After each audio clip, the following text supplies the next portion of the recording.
Assalamualaikum dan selamat menjalani ibadah berpuasa sahabat semua. Hari ini merupakan 1 Ramadan dan pertama kali saya turun di Bazar Ramadan bersebelahan dengan TF Semenanjung, iaitu Bazar Ramadan Bersalam. Sebelum ni saya ada turun, tapi seminggu atau 2 minggu selepas bazar berjalan.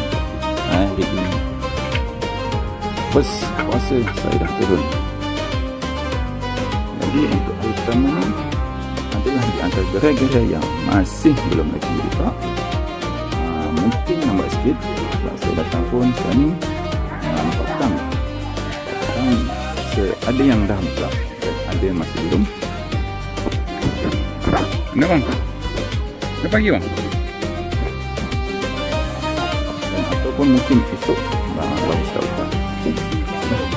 Tapi setakat ni alhamdulillah banyak juga gerai-gerai yang dah niaga,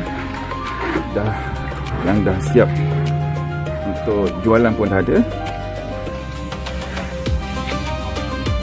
Okey, jom saya buat ronda-ronda. Mana tahu ada yang nak datang ke sini kan. Bolehlah tengok. Sini pun ada apa ni? Ada jual kek. Beli nak mana? Nanti bom.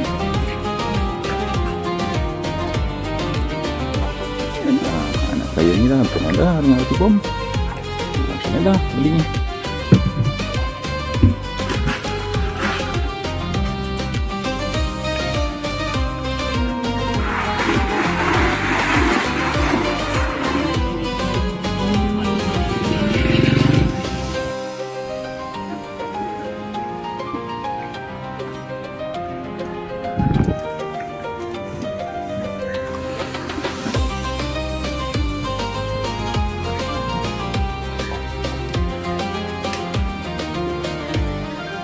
Untuk lorong gerai-gerai ni pula, ni lorong hala ke Ion lah.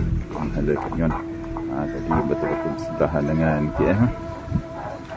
Untuk lorong yang masuk ke pintu TF tu, itu untuk pakaian-pakaian minyak wangi.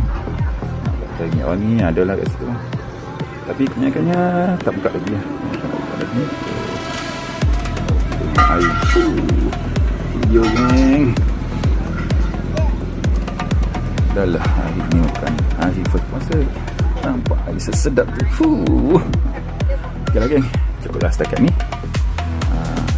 Kalau korang nak cari jodoh, datanglah ke Bazar Manjung ni, Bazar Bersalam.